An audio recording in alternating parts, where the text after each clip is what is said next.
My name is Sarah Benali and I live in California Bay Area. I go to Walters Middle School and I'm going solo in my team. My team name is El Solo. My product is the Clear Skies drone. As it flies through the air, it cleans it and collects data that allows it to work more efficiently and share info with data scientists.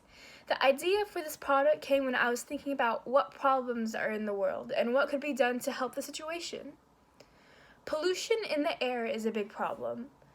It affects our atmosphere and leads to negative consequences like global warming.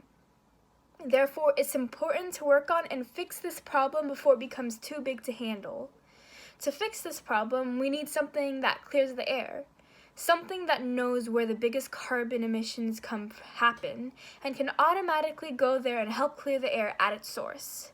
Something that can also collect data so we'd be able to tell if anything is improving or not. And importantly, something that would leave minimal, if any, of a carbon trace itself. The Clear Skies drone is that something. With the built-in air filter, it clears the air, and it also has a built-in sensor to collect data of what's in the air around it. Using this data, it can be sent to a system where data scientists could look at and use the data, and/or the drone can use the data itself. Its use of GPS plus the data itself allows it to automatically find a correlation between a place and where a lot of carbon emissions are coming from, or a lot of air in the pollution. And then it can set a track to go over to that area. And being a drone, it has the ability to not use gas as fuel, so it doesn't ironically leave a carbon trace of its own.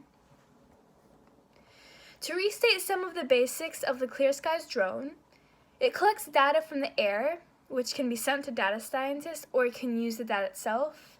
It operates on battery, allowing it to not use gas as fuel, keeping the carbon emissions down.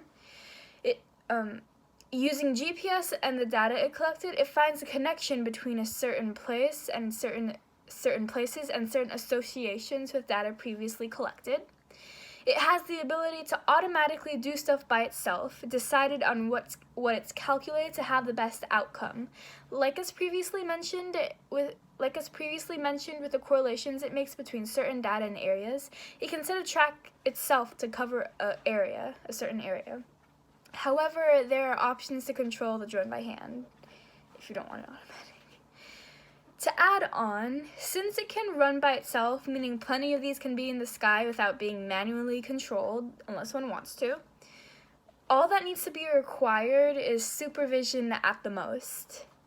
It can have a base setup where after flying around, it can automatically come back to and charge.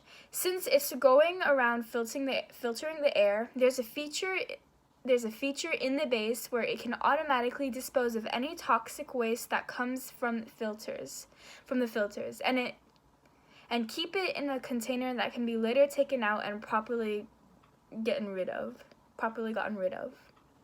There's also an application to easily access all the information and data it's collected, past and live, presenting it neatly and allowing it to be organized in numerous ways. In the app where it shows the data collected, you can separately find the data that was collected by each drone and the path they took in the sky by detail, or the summary of each drone's data collected. And if there are multiple drones set up in a system, all that information can be funneled up into one nice and neat presentation for you to see on the app. Here are some visuals of the product. As it's flying, it can easily reach places and filter the air. It moves automatically and clears the air automatically. It collects data as it filters, and all that data is sent to an application that records it live. In the app, it neatly displays the data, just a general idea of what it would look like here and what features it would contain. You can see here the system is mentioned earlier, where multiple drones are grouped up. Right now, it would be showing one drone statistics, the statistics shown over here. And to the right, we have a map and a graph. The map visually displays all the data that was collected and adds it up to see which places have a lot of pollution in the air. The more orange, the more intense.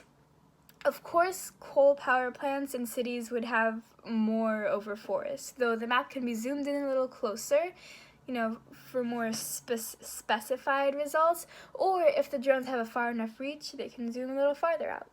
What the map shows can be filtered to specific drones or a specific time that all the data was recorded. The app is meant to give a helpful outlook on the data, see where needs improvement, and what progress is being done. People, specifically companies working towards helping the environment, should get this product because it does help the world. Making the air cleaner is making our atmosphere livable. This is an important product aiding the cause, both helping the situation with its cleaning power and sending lots more information that show every little detail of the picture, and that can be used to see what next needs to be done. Thank you.